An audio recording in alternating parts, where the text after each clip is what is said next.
Where do this passion come from? Basically, it come from because everybody not as passionate as y'all. Like this ain't for the faint. It come from like you watching it go in. Like I can't explain that. Like that's what I'm asking. All right, for instance, like it's friends like friends or young boys that I know. They gone. I seen them grow up. They gone. And then the bad part about it, I seen the movie coming. I seen it coming. That's what fear me more. What you mean they gone? And she know that they dead. They gone.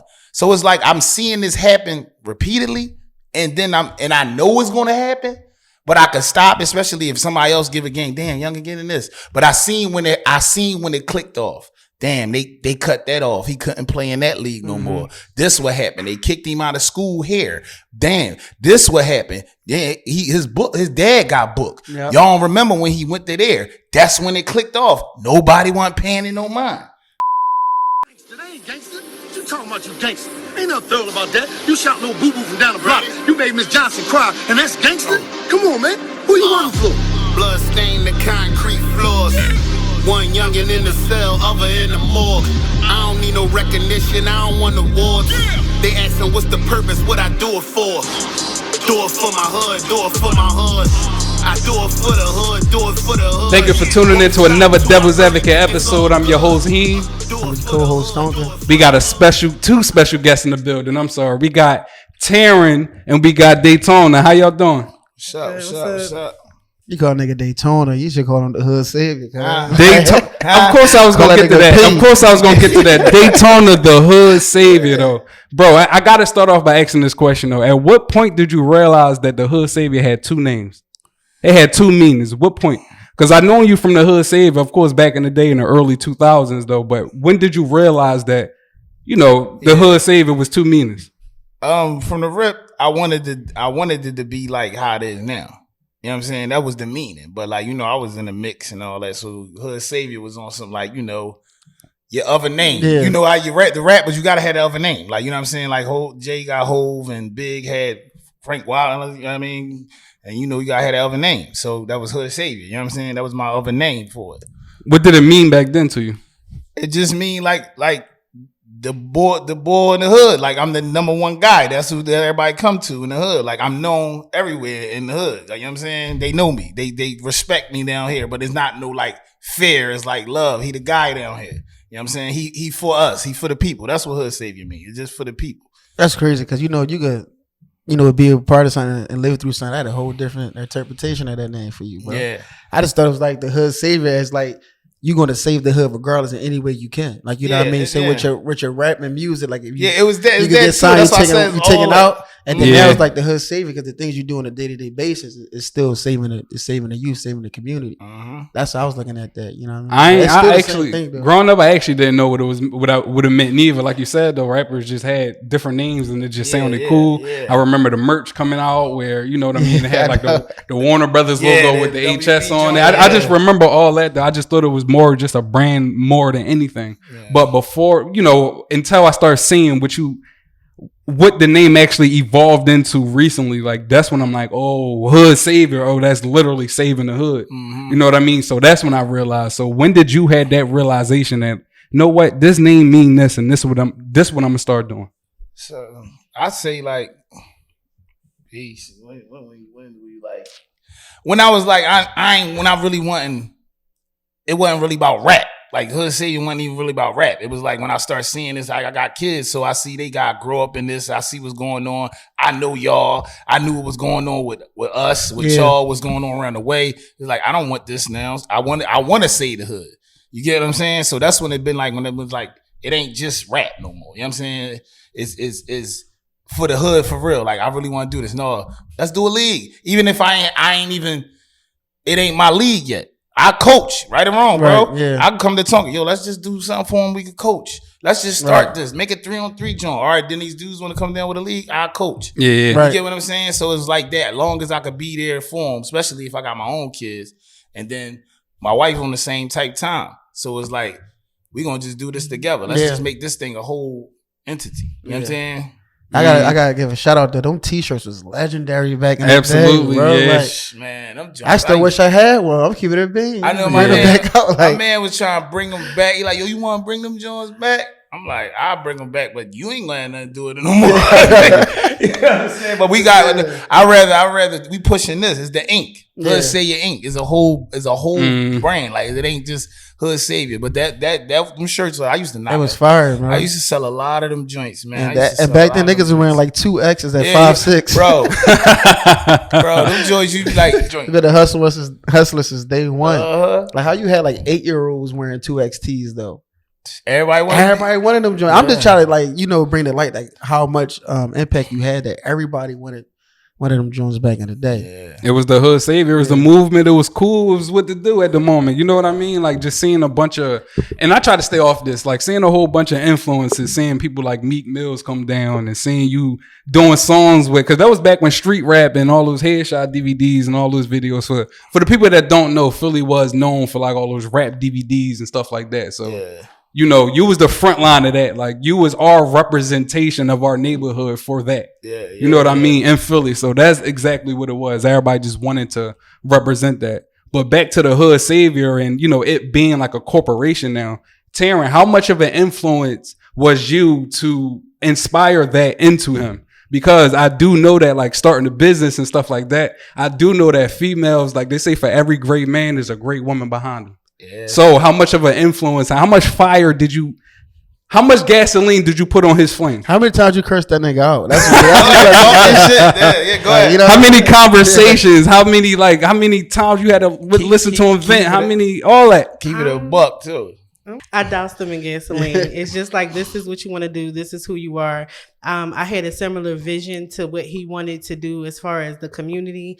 There was something that I already was trying to work on myself. So we just going to take this and we're going to pivot. The brand is you. So whatever you are doing, this is what Hood Savior is. And we just kind of just hit the ground running. It really was when his friend caught an anoxic brain injury. It was just like, this is it. Like, this is to me, you want to raise some money for your friend. This is the beginning of what we're going to do. We're going to pull together our resources. We're going to pull together the people, and whatever we're able to pull out of this is the start of everything that we're doing. And we just not going to stop after this. Yeah. And that's pretty much what it was. Yeah, that was like the spark. That, and you see what it turned into. Like, explain this. What is Hood Savior? What is Hood Savior Inc.? What is the building we in, and what do this represent? We are in Hood Savior Inc.'s Resource Center at the Bethel House. This is a safe space. It's a safe space, and it's meant for community capacity development as a whole. Obviously, explain that in layman's terms for the people. No, basically explain it for him. Like, we're starting with the youth because that's where we started at in general. Just trying to work with. We have kids, so working with our kids and working with other kids in the community, trying to make sure, my favorite line is that we're just two parents that's trying to lead the world better than how we found it by being the change we want to see. Absolutely. So seeing that there was nothing out here for the kids, and we have kids that's out here, you know, my kids personally, I'm going to take them wherever I got to take them to get involved, but everyone doesn't have the resources to do that. So why not bring something right here where they don't gotta go nowhere, and there's plenty of resources out here where somebody else can pay for these kids to get the enrichment that they need. Yeah. So we're going to figure out how to pull all that together. So this resource center is first for the kids to be able to have a safe space to stay away from all of the violence in the street, for us to be able to bring other people in and ourselves also pour into the kids and give them what we see that they need. And then beyond that, as we're still developing, we're going to develop all types of programs for the community at large. So for adults, you know, I have a program, Second Win. If you didn't get your GED, you didn't graduate high school. Oh, it's not just for the kids then. No. That's downstairs, and we're going to do the GED program. We're going to... it's another layer to it then. Yeah, developing GED programming. I do a lot of people's resumes, help them, you know, if seniors in high school do their senior projects. So anything that you need help with, whether it's myself or any other volunteers we bring in, you'll be able to come here to get that assistance. On top of that, first-time home buyers courses, credit courses, financial literacy in general, really just trying to equip people with what they need to make it to the next level in life. Like, sometimes I feel like we try, as a lot of people that's feeding into the kids, and that's cool. But if we sending them back home with parents that don't really know how to move forward themselves, we setting them up for failure. So let's get the parents too and really help them build themselves out of, into the life that they want to, rather than out of anywhere, but into the life that they want. You can have anything you want. You just got to have the proper tools to get it. And that's what we're trying to do. That is crazy. Well, all that going on, like you building resumes and helping kids get out the streets. Do you feel like this is a thankless job? I don't. I mean, I don't always get a direct thank you, but I definitely can see, even when kids get mad because they got to leave today because you was doing a little bit too much. So, try me again tomorrow. But, when they come back, it's a different respect. It's an understanding of, I'm trying to provide something for you. And if you tear it apart, we can't continue to do this. So, it's a privilege to be here. You don't got to be here. Exactly. Yeah. It's definitely a privilege. So sometimes it feels thankless. But at the end of the day, I know that it's not. And I do get the feedback from whether it's kids, parents, whoever. I look at some of the kids and you done got in trouble 35 times in here, but you still come back every single day. You see how much they count on you. You be like, damn, they like being here. They there. I'm talking about 3:15. Doom. Yeah, that's like, a difference. They at the door. You like? I remember like when I went to school. I remember when I was younger, like 5th grade, we used to have like at the school programs, and then I remember like in 10th grade, like the citywide, they stopped like funding that. Yeah, what I mean. They didn't have no at the school program, so kids get to go home and then you be in the streets all day. And if your parents working or whatever the case may be, you outside all day. And it's never healthy to be outside all day, no matter what neighborhood you in, no matter where you're from. So to have like a platform that, a spot that they could come in and literally still be kids at, like, and I had to worry about something. I think that's real major. Like they could come here, get their homework done, play games, still might learn a trade and be safe with my parent at work or my parent at the house. And I could come in, 9, 10, take, get ready for school tomorrow and do this whole day over again without putting myself in harm's way. No, absolutely. And even walking through the building, I actually seen like a PlayStation 5 here that's popping. Like, so what type of stuff do y'all do here with the kids? You want to sign up now. You want to sign up for school. They come in, you got like a little cool off period. By 4:00, everybody needs to start their homework. You get about 45 minutes to work on your homework. If you need some assistance, you come to me. If not, just finish it up. I'll look over it if need be. You can put that away. At that point, they get a snack and you're able to come upstairs. But first, we're going to do some enrichment. Yeah. So, we have done a lesson on gossip and rumors where we're talking to them about why it's wrong to gossip. That's what enrichment is? Yeah. Whatever we're teaching you, period. But so I try to do that with them, give them some type of lesson. Or the little ones like to branch off. They do their own lessons. They just started a book club. And that's lit. That's their own tell them about they book club. They serious. They are very serious. We got that's something different. Everybody want to be the president though. Yeah. So we have teams and people are presidents of different teams. But after you get all of that, you're able to just go and have at it. Have fun. You can do whatever you want as long as nobody hurts each other. As long as your homework done. As long as your homework is done, or you at least attempt to do it. Because what happens too is my job don't end when I leave here. They call me when I get home. On FaceTime to finish helping them with homework. Yeah, we still be talking to the kids. I'm looking at why I gave them my phone number because they call me on a regular basis. But Google number. But they gave, so it doesn't end here. But as long as you attempted to do some type of work, even if you don't have homework, you gotta go read for at least 20 minutes. It's too many books in here. Go pick up a book, sit down and read. And I don't mean BS with it because I'm gonna ask you some questions about what's happening in the book. So it's like a very, very well needed, like you could say like after school program, like that kids can go through. And but I want to make it like, all right, the after school programs, but you still knew you was at the after school program because you don't even know this dude after he leave here. You don't know. But that's why I want to make it homely. They come in here, they taking their shoes off, they chilling. I'm in my hood. They chill, they home. Yeah, like that. I love it.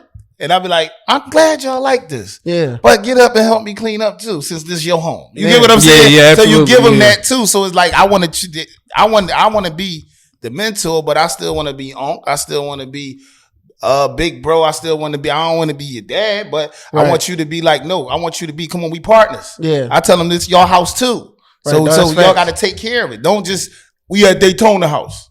No, bro, we at the resource center. This is our crib. Y'all want the game, right?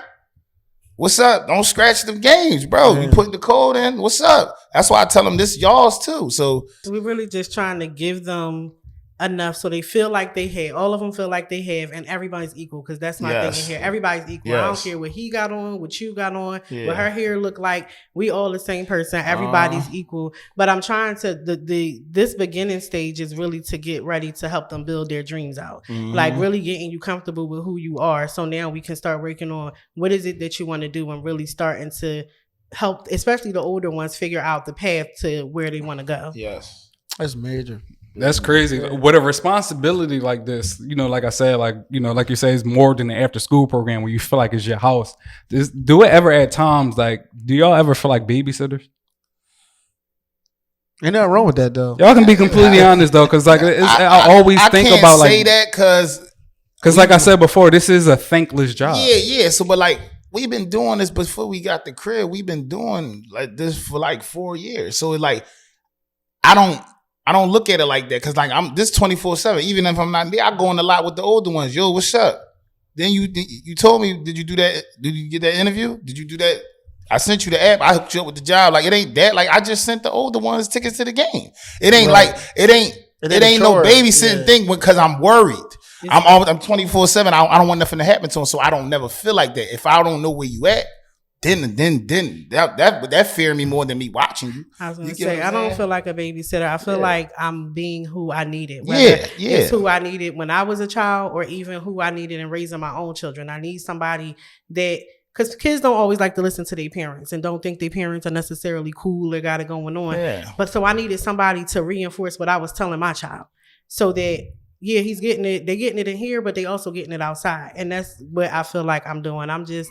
Everybody out here, my brothers and my sisters, and I'm just looking after your kids. I don't feel like a babysitter because I can still send you home, and I'm not getting paid. Basically, absolutely. That's what I was about to say. Like, besides, like, you know, the money part and stuff like that. Like, I think it's definitely more. I was interested in hearing your answer, but it's definitely more than babysitting, because babysitting, like you said, you can send them home, and you know, it's agreed a time where it's like, all right, dropping it off this time and come getting them this time. But you know, the stuff that y'all actually do, like, you know, realistically, you can pay a babysitter literally to watch a kid, make sure the kids don't burn the house down. Yeah, that's all. But you can go sit in the corner for all I care. But the fact that you sitting here helping with homework and doing like basically all the extra stuff, and the main thing is you actually care. You going around, you know, these different houses and knocking on the doors and actually checking on them. That's something that a babysitter don't do. That's something that I did wanted to ask that question. Like, did y'all ever feel like at times, do y'all ever feel like babysitters where like people take advantage of y'all, where people just drop them off? I feel like sometimes there are parents that might take advantage, so like more so than the kids. I feel like the kids are here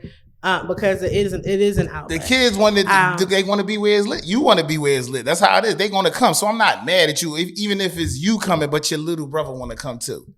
Yeah, he could come. Yeah, well, we coming to play that PS5. Go ahead, bro. They be lit on this joint. Then even you broaden their horizons. They be in here playing soccer. They play the baseball joint. They be lit on the baseball joint. So it's like it ain't just all day basketball, or this and that. Cause that's all you get in the hood. Only the hood play 2K. And I'm only saying this story because, you know, I got a group of white friends though. Like growing up, like it was a soccer game called FIFA. Yeah. I learned the game of soccer and knowing that FIFA was really a popping game just by being with my white friends and broadening my horizon. So just those different experiences, the hockey lit too. The hockey joint lit too. The hockey lit too. I think you learned about that when you were a kid. You just buying shit. Yeah, but like, and then it was here. If I pull up and then we pulling up with just a bunch of like offsetted games, joints they not used to.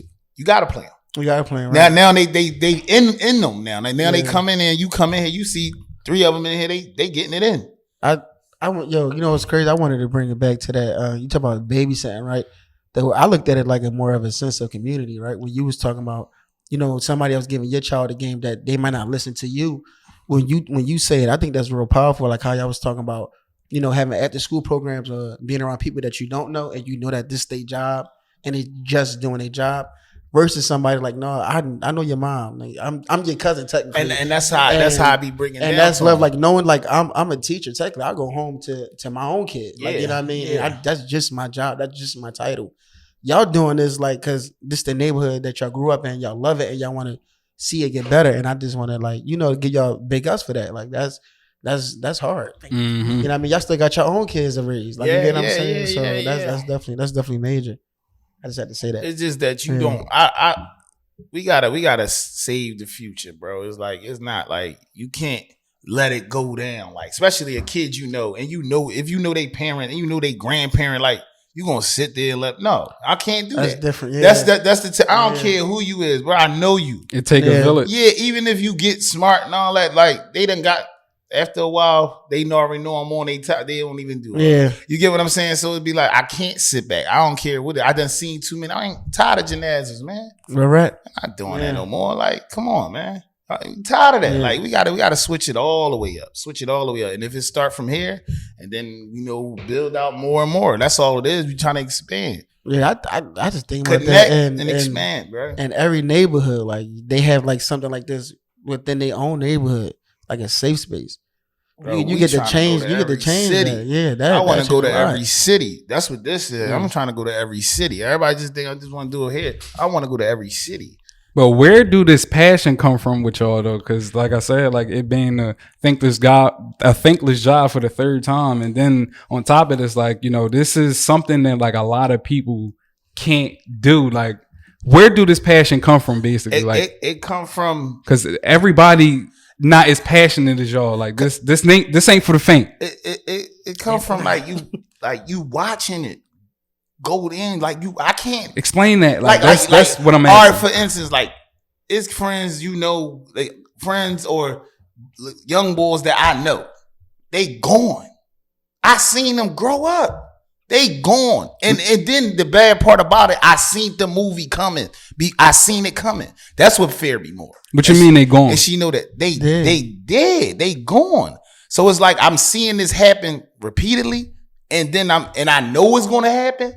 But I could stop, especially if somebody else give a game. Damn, Young getting this. But I seen when it clicked off. Damn, they cut that off. He couldn't play in that league no more. This what happened. They kicked him out of school here. Damn, this what happened. Yeah, his dad got booked. Yep. Y'all remember when he went to there? That's when it clicked off. Nobody wasn't paying it no mind. Right or wrong? That's true. Yeah. That we be seeing it go down. They'll be like, yo, let's step in right here. If we step in, but you got to step in 2 steps before that even go down. Because we seen this movie before. I know it's going down before it go down. Yeah. I seen it too many times. I lived it. It happened to me. So it's like, I can't sit back and see this happen to young boy after young boy after young boy after young girl pregnant, sitting here, waiting to get a house in the projects, live here all her life. Keep that cycle going. I was going to say, for me, it goes a little bit deeper just because I'm from down here. When I was like 6, my mom moved us to Jersey. And I ain't understand it because I loved Philly. So I'm like, why we gotta move to Jersey? We still was always over here. But my mom said to me, I want y'all to see that it's more to life than this. And I didn't understand that as a kid. But when I look back at it, my mom died when I was 16. So I had to come back to Philly anyway.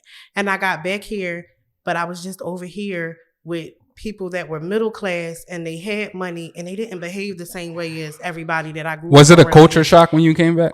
It was definitely a culture shock. I felt like I was never from here before. Like, I didn't understand because I was trained a whole different way over in Jersey with those friends. Right. So it was like, but it's really not a difference. The difference is y'all just not acting like you know any better. And maybe it's because you're not being taught any better. But why aren't we being taught any better? So I could go on forever and ever because I read everything.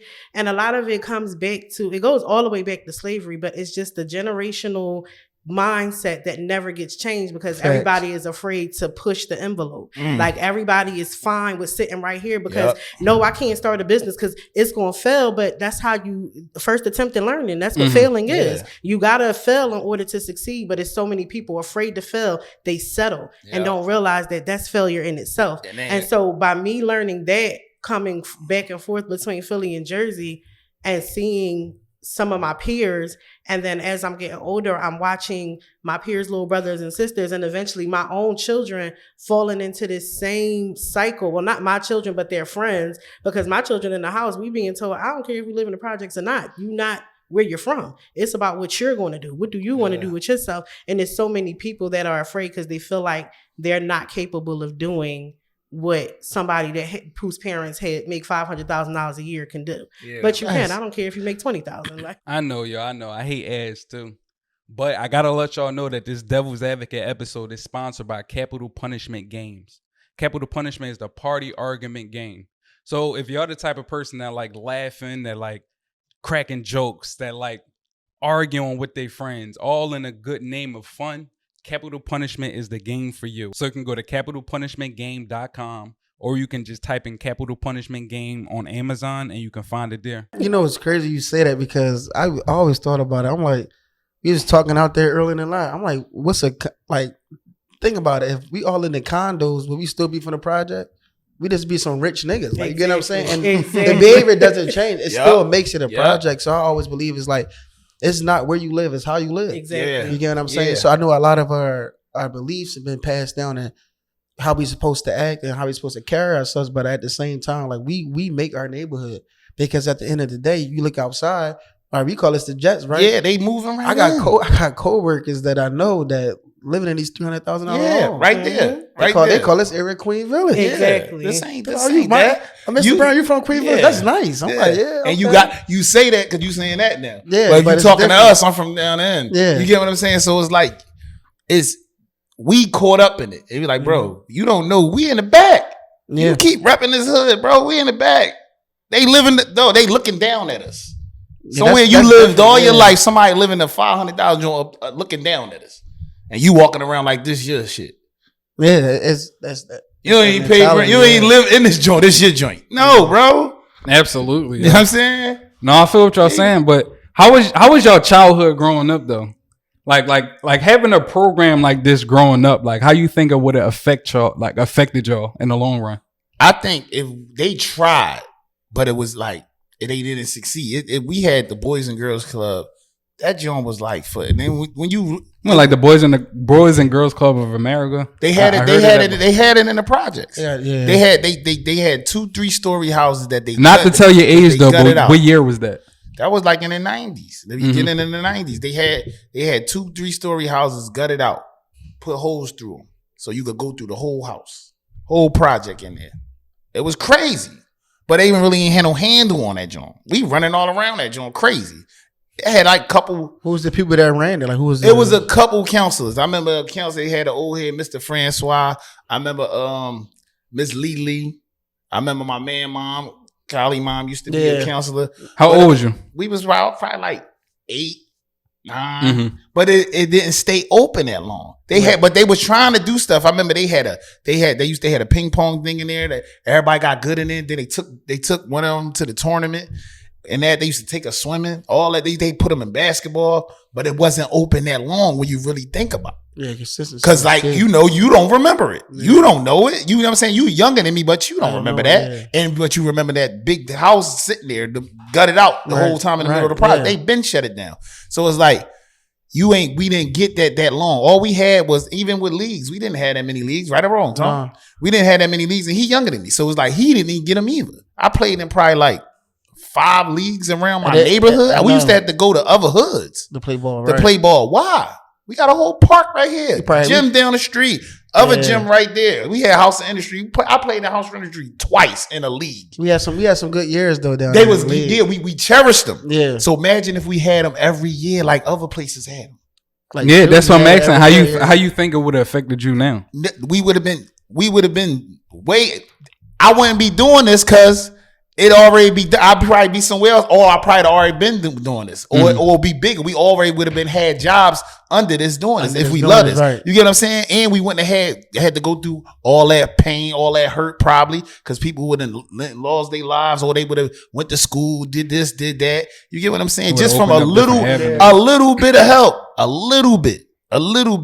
If we around here, me and her around here, and y'all down here, like all y'all seeing that, damn, that's good. Imagine if it's more people. Yeah. Imagine if we do this for 10 years straight. How many graduates we gonna get?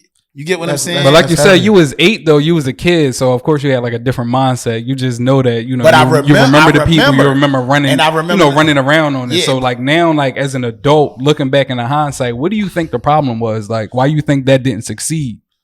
What's the difference between that and Hood Savior Inc? We ain't stopping. That's why I ain't sitting in the middle of a neighborhood and waiting on funding. That's what it is. That's what it is. People want to get paid. I ain't worrying about that. Why I'm worrying about getting paid if I know this Tonka son?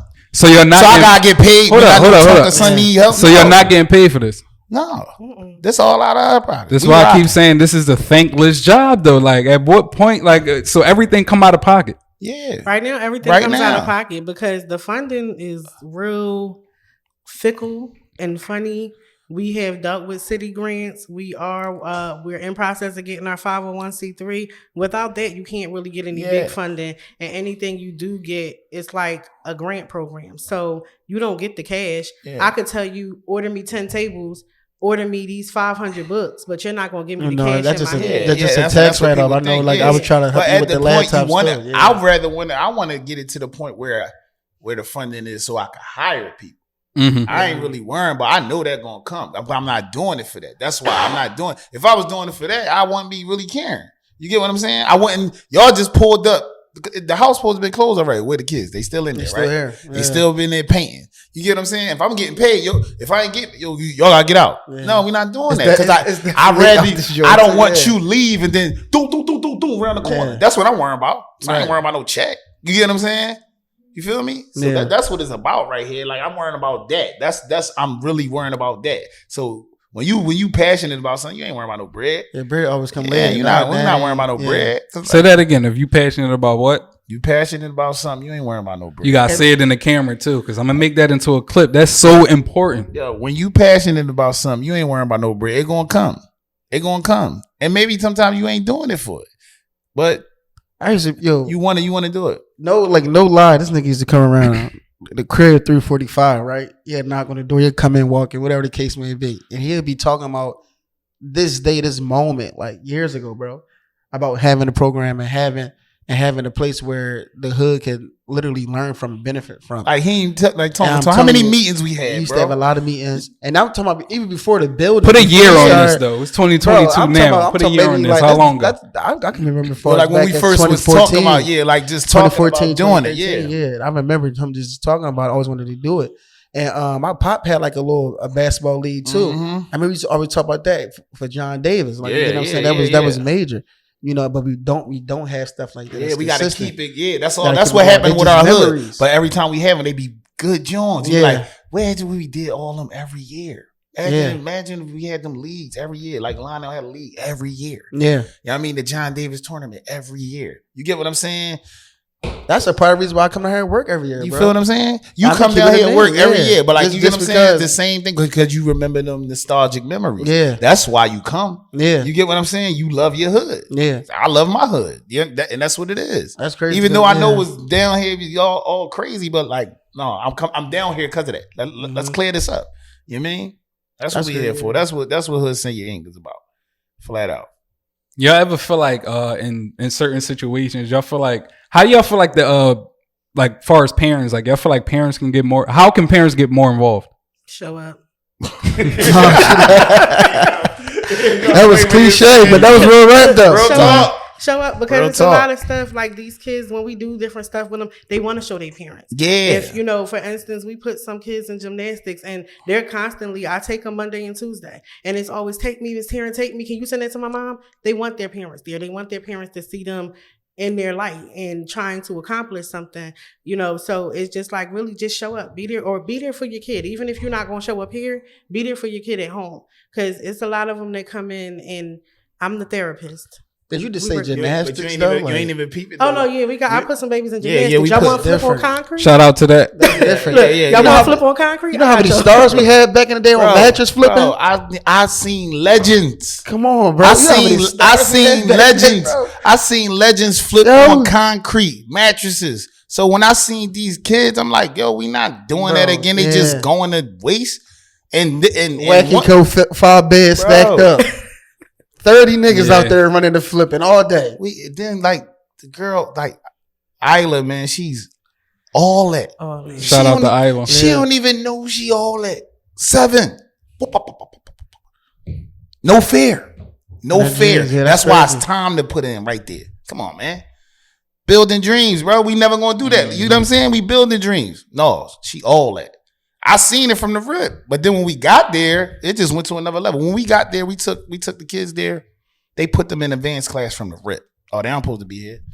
They came in there on some real. We from the Jets.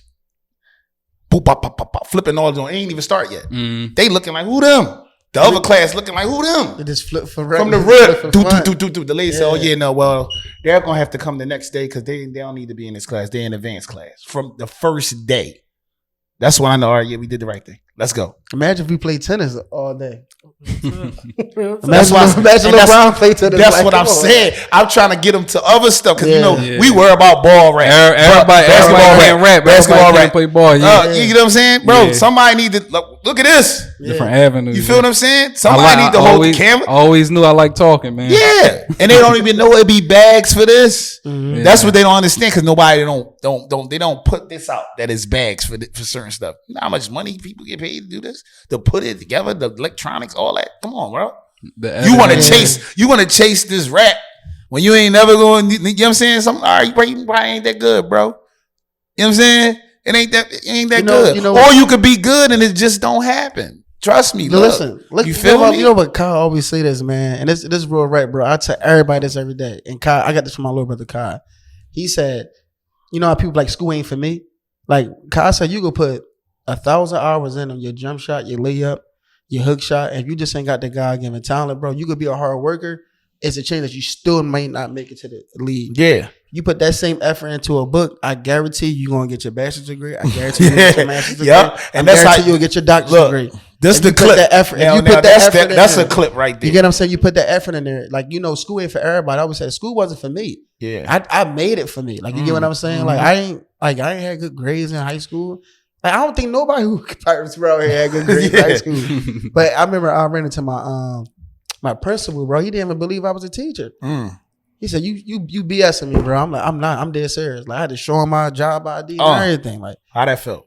I mean, to me, it felt good because I felt if it kind of felt like I ain't turned out the way you thought I was going to turn out. That's what I'm saying. You know what I'm saying? Like, that's different. Like, even down to see, you ain't secretly think that like he probably was thinking like, "Damn, they let anybody be teachers now." That's true too, because you know me personally. What he say? That damn COVID man. These subs, they done gave these subs real jobs. Listen, Big Bro came home at the stretch. I told this man I was a teacher. He couldn't believe it. He's a long distance. So you let a slow nigga teach your kids. He said, "I know that you've done that." I said, "I know, bro." Like that's how bad it went. Like, you get what I'm saying? But on a serious note, if you put that time in books is always going to reward you in some type of form. Even if you don't go to school, you can learn the trade. A lot of people don't understand that, and your mind grow when you read. Like, you get what I'm saying? So, and a lot of us don't like to read. Yeah. You know what I mean? That's just something so small. Or just broaden that out though. Like, I think that sounds so cliche when people say like, yeah, put your mind in books and you'll learn the trade and stuff like that. On paper, let's be honest, that sounds super boring. As adults, we know what we talking about. So speaking to kids that sound boring and they sound cliche, they hear that a lot. But if you do research on things that you want to do, I'm gonna look in the camera. Things you want to do, like if you want to be a podcaster, if you want to be a YouTuber, if you want to be a gymnast, if you want to be anything you want to do, that same research, you can see it on the computer. You can look in the book. That's the research that you can do. It don't always got to come in a form of a trade or a job or anything that society just wants you to do. It can come in a form that you want to do yourself. But the overall message is you got to make sure you putting in that research too. Yeah, that's what we say to them, like what y'all want. I tell them that all the time. And just that, when I can't stand school. School not for me. School is to teach you how to learn. Even if you're not picking up the exact skills that they're giving you, they're teaching you how to learn. Now you can take how you learn how to learn in reading, that the context and all that good stuff, and go put that to use in a book, learning about something that you really, really want to do. Yeah. It's teaching you how to learn. So if you really just paying attention to, I tell them all the time, it's patterns. When you're in school, pay attention to the patterns. Yeah. Pay attention to the formulas and the definitions. You getting the answer right or wrong don't matter. If you know the formula all the way, you're going to figure it out at some point. But you got to get to that point. Like, that's what it is. You got to know the basis. Like, reading, writing, like Tupac was saying that in the video when he was in high school. Yeah. He was like 16 saying that. That Pac was different, wasn't he? I was watching that on Twitter the other day. Yeah. That Pac with the box. He was too young to be talking like that. He was like, man, this school stuff. And he was talking about you need to go to school to learn. That boy was going to school and he was getting raised by Panthers, bro. That's why that was different. Yeah, that was different. That's why he was different like that. And you got to learn how to read and write, because in everything you're going to do, you have to learn how to read and write and math. And I mean, we could talk about math. You talk about algebra. I don't like that anyway. But like you was talking about earlier, like financial literacy. Like, do people know how to was 9.99% on that loan of $20,000 loan. Exactly. That's the math you really need to know. Yep. How much I got to pay back off of me getting 20 grand? Like that really should be a class, but that's not. Like, you get what I'm saying? So those are the things that y'all can teach here too, and that y'all going to teach here. That's major. Like, I just really can't wait till everything settle down, especially for me too, myself, you know, being a new dad still, to get in here and still to help the youth to learn what I learned, what I do every day. You know what I mean? So that's I appreciate that and all. Like, no, for sure. Like, far as the financial literacy and knowing, like, you know, the math and stuff on that loan. But I say even start before that though. Like, even before, like, I keep saying, like, you know, I don't want to lose the kids with just like all that blabber. Like, I think that sounds boring. Like, I want to get to the point where, like, I want to realistically, I don't know all about that neither, but that's a problem that y'all should want to have too. Yeah, but you know what I mean? You got a teacher fund though. That's what it is. You can teach your farm though, but you got to teach them the dream or the goal. No, that's first. what I said. You got to teach it fun. Like, you get this, you getting this, you getting this. Like showing kids how to dream. Though, if you want to be a rapper or a podcaster or a gymnast or a YouTuber or whatever it is you want to do, start with that first. Do the research on that first, and worry about that on the back end. Like, don't drill. Like, this is just my opinion though. Like, don't drill in the financial literacy and whatever. I think that'll lose them in the beginning because they don't got the dream to do it. They don't know where to apply that at, so it sound boring. But at the same time, you get what I'm saying? I get what you're saying, but at the same time, everybody in that room ain't gymnasts. Everybody in that room ain't rappers. So some of them going to connect to that. You get what I'm saying? Just the way how you go about it. That's all. It's that, and really just being real with them. We had a conversation today. Everybody want a rainbow, but you got to be able to withstand the rain in order to get the rainbow. It's not fun standing in the rain. Yeah, but you have fun looking at that rainbow. You want to take pictures of that. It got to rain first, and you got to know their ways. It's not. You got to understand that you got to work, because that's the problem that we have a lot right now. Where I see the disconnect with the youth.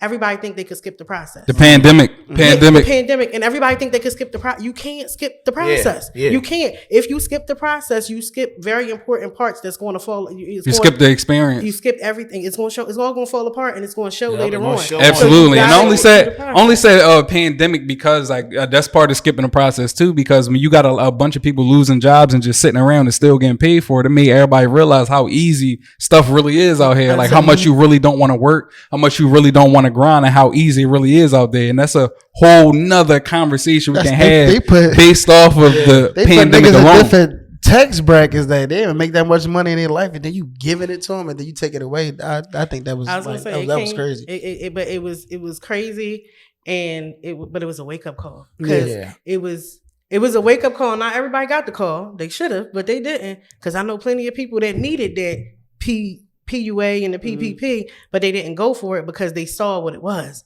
Once they pull that rug from up under me, I don't got nothing, so I still got to figure it out on my own. Too many people were quitting jobs and bending themselves to qualify for free money that's not really free at the end of the day. But playing devil's advocate though, with that, I'm just open up a little bit of that pandemic conversation though. A lot of people, a lot of people do complain about, when they gave us the pandemic money, everybody started buying guns and the violence went up and all this crazy stuff though. But playing devil's advocate, like if the government would have never did anything for the people, how worse would have been? I mean, first of all, I look at it like this: if they had just shut down from the rip for everything down, we'd have been cool. We'd have been cool, but shut down everything like what? Because bills still get paid. Your electric bill still 2 weeks, bro. 2 weeks. I don't have an issue with them having given out money. I have an issue with the fact that there were no checks and balances. So for somebody like myself who actually worked or who actually was doing something, who qualified for it, that's fine. But Joe Schmo that didn't qualify, call it a hater, call it what you want to, because I hear all types of stuff about it. You can get the same thing I get, but I actually was working. I lost my job. You feel what I'm saying? Why is there no checks and balances in this? They just threw it out there. Anybody got it. Anybody. Y'all do more checks to make sure somebody could get medical and welfare. Like, y'all just was not caring who y'all gave the money to at all. And that was the problem. That's where we saw the issues at. I don't have a problem with you helping out the people that needed help, but the people that already didn't have an income, you wasn't suffering anymore because you didn't have an income anyway. And what you say, like how you just was saying, like, all right, now it's gone. You seen they was the ones that And it jaded people. They was the ones that didn't have no job. They the ones that's still hurting out here. You knew, or even if you got it for me, you know, all right, band's over. Let me get off my ass. Boom. No, I'm gonna be honest. My situation was a little different because I worked in healthcare. So at the end of the day, I had to go to work. Yeah, that's what I'm saying. No. I'm saying I never stopped. Me either. I thought you was implying that like you was the type of person that like. No, I'm saying I know you did. I wish I would have stopped working and got some of that money. Yeah, but but at the end of the day, you'd have still had to get your ass up and get. But I know ones that said, "Oh shit, the monkeypox. Bet they're gonna bring it back." Nigga, no, that's true. You want to be sick? They want to be sick. That's how it opened my eyes, and not even just to go off the topic though, but the pandemic opened my eyes too. It helped me build whatever I'm building now, because what the pandemic did, it exposed America. It let people, of course, it exposed the lazy people for the lazy people, but it exposed like also like America for what it is too, where it's like, now you really got the time to sit down and dream. Like everything is really designed to work 40 hours a week and to, you know, come home, you know, the typical 9 to 5 where you get off at 5 p.m. You got kids, you got to make sure they eat. You got to eat, you got to help with homework, and then you got to go to work and you got to go to bed and make sure you got work the next morning. So all this shit is literally designed for you to not think. So when you get time to really sit down and like really think, and you sitting there in the thoughts and y'all trapped in the house, and it's giving you time for your brains, your gears to change, when your brains are like, no way, I can do this, or I'm gonna do that, or I'm gonna do this. Like, so with that being said, like with the pandemic, how much did that affect? I ain't gonna say affect, but how much did that push forward with the Hood Savior Inc. process? Oh, it helped a lot, right? No. It drawed on us. Oh wow, I locked that whole question up and got let down. No, right before the pandemic, it drawed on us because like right before the pandemic. Go ahead, explain. Right before the pandemic happened, we were issued a grant by the city, and we had to use this grant. Even though the pandemic happened, they still wanted us to use the money, but nothing's open. So we have this money where we can rent space to do stuff for the kids, but nothing's open. They're not renting space. Yes. So now what do we do with this money? And all we could do was go to the park. So like, how do we? And we can't even have that many people in the park. Yeah. So we already went for the grant, got the grant. So remember we told you we put it, we need this many tables. We need this. We need this. We want to take them to this trip. We want to take this. And now you can't do none of that. I mean, I ordered 400 book bags for Savior Day, but they ain't going to school. You get what I'm saying? Then at the same time, we losing the kids. You feel what I'm saying? That was the major part. I was going to say that we had our. So it's like it gave y'all time to cook, but y'all couldn't get to the grocery store. We couldn't. It gave us time to cook. We couldn't get to the grocery store, and in the midst of it, some of the kids went to figure out how to feed themselves. Because we lost a big batch. A big batch that we like had some of the before. ones that's wise out here, crazy out here right now. Like we had the first league. The league we had what? Mm-hmm. We had 80 other 16 and unders. Yeah. We had the batch. We had them. So it's 2022. So 2 years ago. So that's now, 2 years. You're saying you lost. Yeah. So look, crucial kids. That first summer. That first summer. Summer 2020, they was gone. I mean, yeah. So I want of a hood. You seen that? So like, imagine if you doing this right. The first league popping before it was COVID. And you was bringing on a winter joint. Then we go to the winter. Before we do the winter, I do flag football. We got everybody down there playing flag football. So bet now winter basketball. First day, 80 kids show up.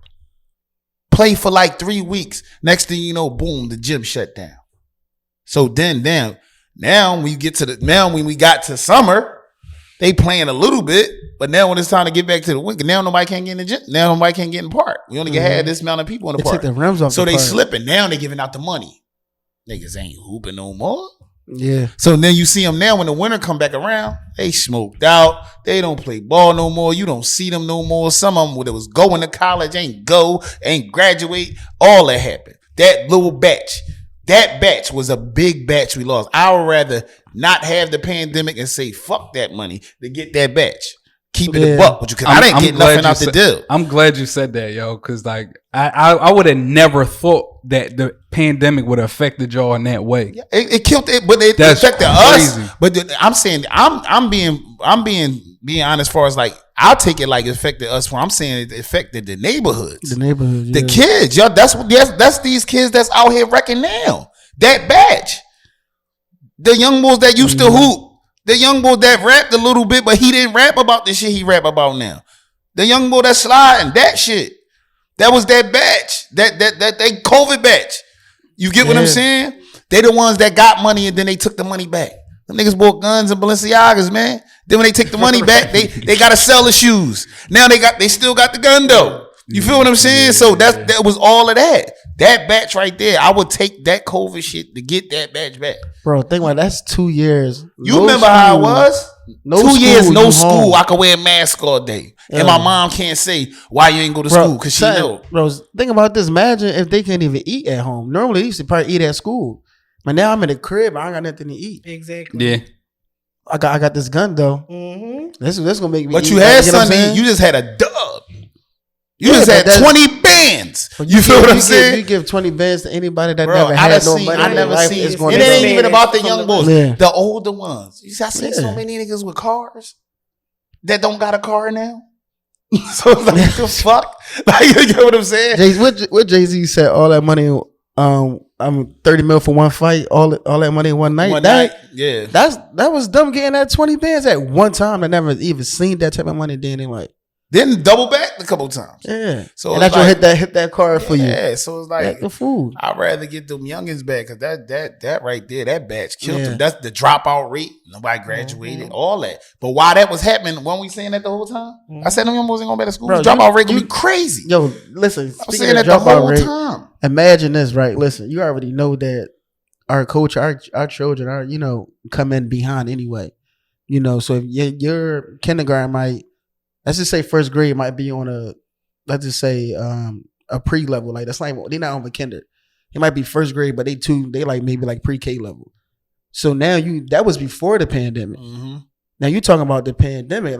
Like you will have kids that's probably in the third, fourth grade from the pandemic that probably still can't write their name. Mm-hmm. That's or why spell their name consistently. Yeah. Like you get what I'm saying? Mm-hmm. Like that know how to read. I know like in my school, we implemented the stuff that we use for K2 over to the 3-4 side. Because them kids, they lost a lot. I mean, you went from learning in school every day, 8 hours, which also creates structure in some ways. Absolutely. It gets you ready for the working world. That's why it was 8 to 3. But now you're in front of a laptop. Yeah. Like you had to learn how 24/7 though. Our lessons was now you writing on your laptop with your finger. Yeah. You're not writing with no pencil, on a book. That was a way different experience. It's a way different experience, but how I feel about that whole situation with the kids, learning started home. Yeah. No, like it all started. We talked about this before. But listen, even with my kids that was in high school, you supposed to be online. Let me come downstairs and see you on FaceTime with 7 of your friends. Why are you on there? You're supposed to be in school. Hang up the phone. It was too many. I felt a lot of parents give excuses because you didn't want to have to enforce that. Because we as parents, we're lazy. So, our kids go to school. We don't got to do nothing else. You're home. You working from home. You know what your child is in there doing. You know they're not on the computer. If I can walk out my door and see them going to the store, you know good and well they're not doing their schoolwork. So how is it you telling me they can't learn like that? You know why? I wouldn't say lazy. I say we human. We lazy. At the end of the we lazy. I say human though. Take accountability. It's accountability. We lazy. Devil's advocate, right? We lazy. Devil's advocate, right? Devil's advocate. Lazy. I think lazy to me is a terrible word. I think that's it's more subjective if anything, right? Because your definition of lazy is not my definition. All right, so break lazy, it right? down. Then. I'm not saying I'm playing devil's advocate. I'm not saying I'm this type of parent, but I'm speaking for the parents or the moms specifically that do got a billion things going on though, like where you do you actually do got granted you can make the time to make sure you're checking on your kids, but look, Go ahead. I'm waiting for you. Go ahead. Go ahead.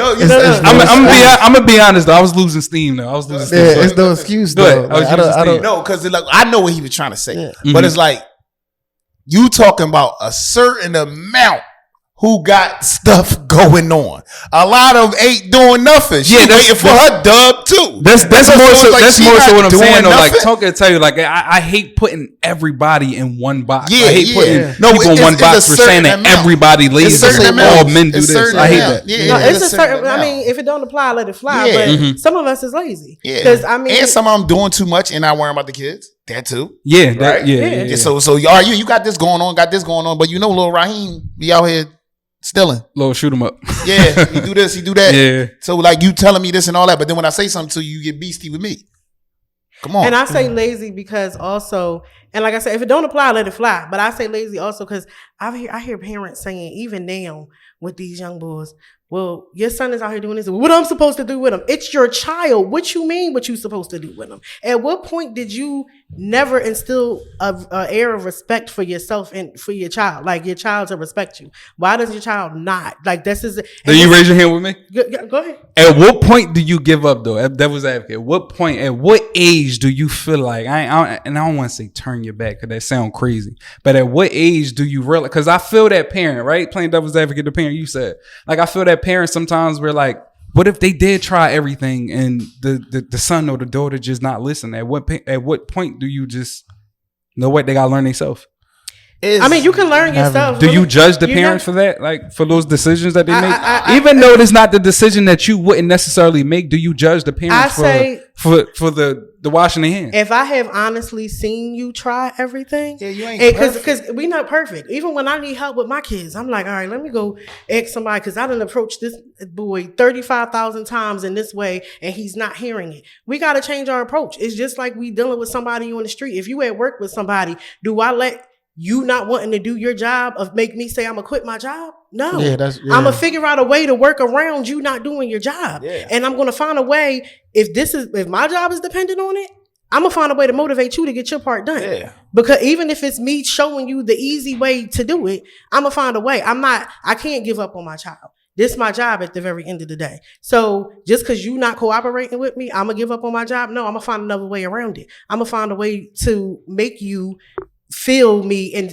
however way I got to reach you, even if it mean I got to sit back for a moment and figure out what my approach is going to be. But I can't give up because at the same time, the parents that are giving up, these the boys out here that's catching wreck. And as soon as your son get locked up, you going to scream, he a good boy though. No, he wasn't a good boy. You gave up on him already. Yeah. But you in court screaming he was a good boy. You got to pick your poison or be accountable for your child, one or the other. Because you can't have it both ways. Or something happened to your child that God forbid, but they a victim of this gun violence out here. Then it's, but my baby never did nothing. He did though. He was doing all of that and you seen it. Yeah. And you chose not to address it. But I do agree with you 100%.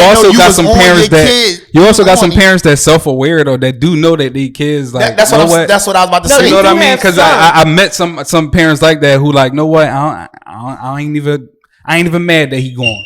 I understand why. I'm sad, but I understand why. Absolutely. You got some parents because you was trying to stop it the whole time. You know, and you get the kids like, you know, it's a part of the game. Yeah, like for instance, my kids, I grind them up 24/7. They know that, so it's like I ain't gonna never, and they know, all right, he ain't gonna never stop. But all right, well, you fix it then.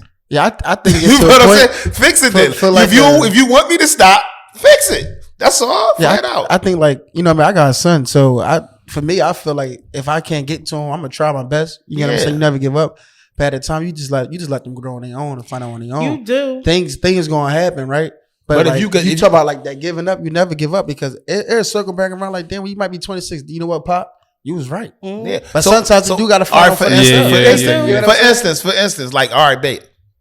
Life is like, all right, like we all on this track, this train track, this your son train track. If you roll down this road and you know that brick right there, and you know if you hit it like this, it could turn. You ain't gonna hit it. You ain't gonna make sure he turn right there because you ran into the wall already. Yeah. So that's what I'm saying. Like if you know that wall there and you keep telling him that wall there, you ain't going nudge him so he can go hit that wall. Or you gonna be like, let him learn. No, I get it with that, but the devil's advocate, what I'm saying, that analogy, what if you tell him that wall there, I ain't trying to hit that, boom, he hit the wall. You tell him another wall there, I ain't trying to hit that, boom, he hit that wall again. You tell him another wall there. And like, at what point do you stop telling him, like, know what, but crash out, bro. But that's go back to what I was saying for the beginning, like how I said with the batch, like, step in front of especially if you know this movie already.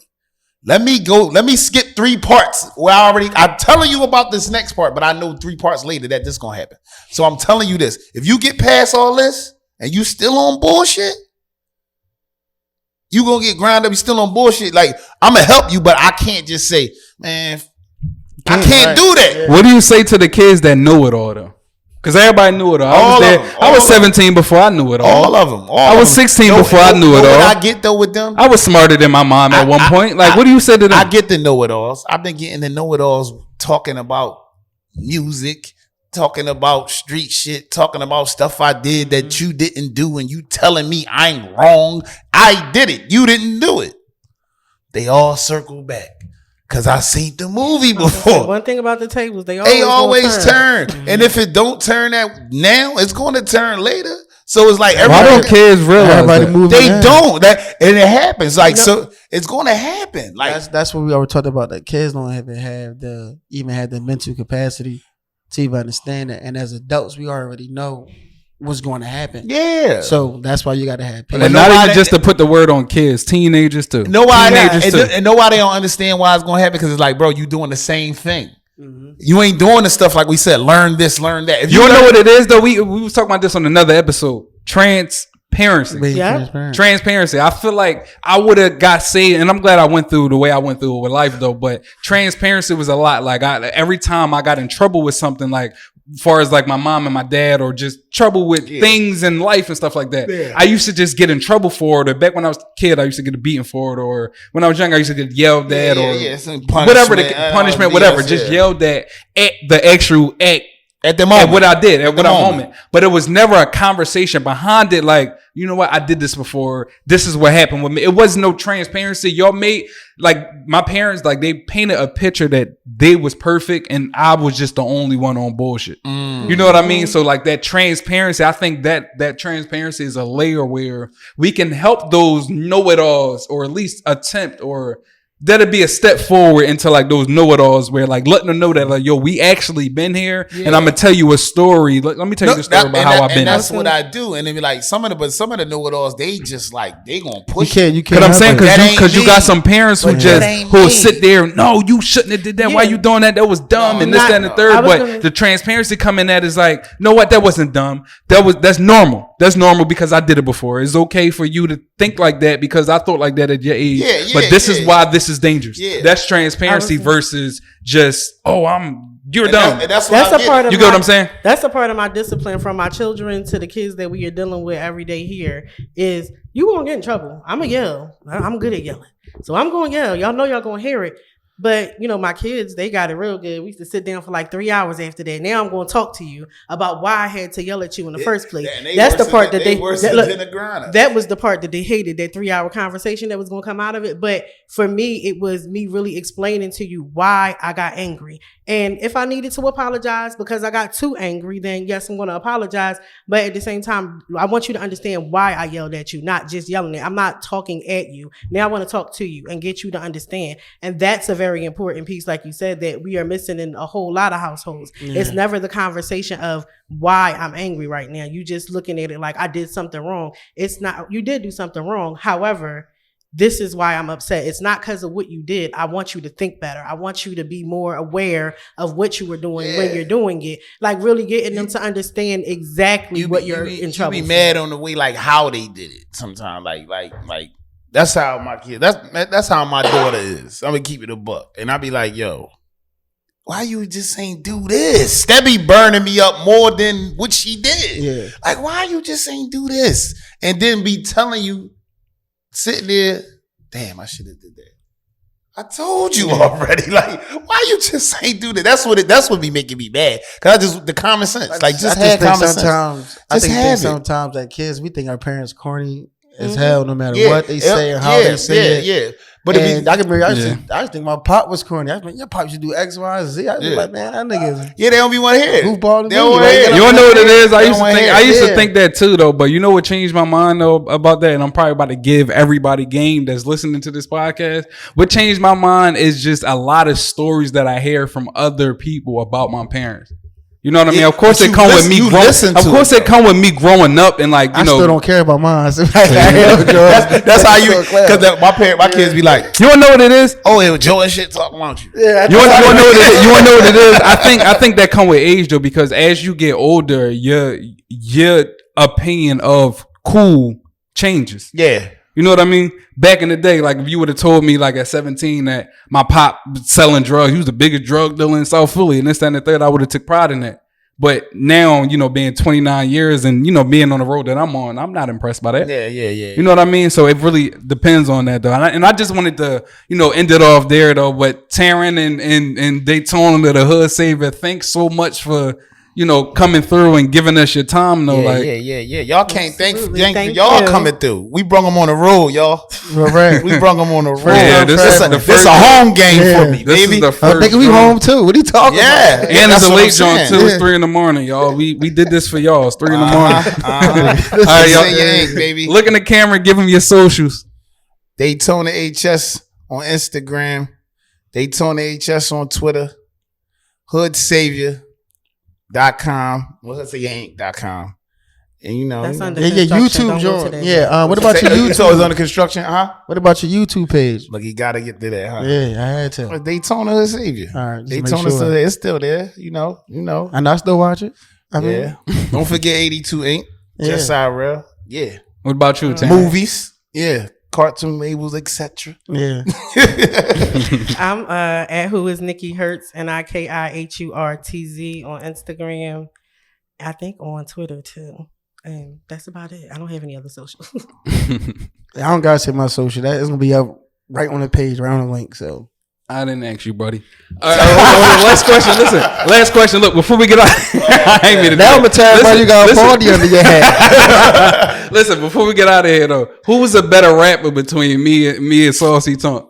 I don't even rap no more. Who was a better rapper back in the day? Keep it all the way a buck. That's the easy question. Me. Look, I'm gonna do the devil's advocate. Look, both of y'all ass. Thanks for tuning in to Devil's Advocate. I say sides to every story. Listen, Stain the concrete floors. One youngin' in the cell, other in the morgue. I don't need no recognition. I don't want awards. They asking what's the purpose? What I do it for? Do it for my hood. Do it for my hood. I do it for the hood. Do it for the hood.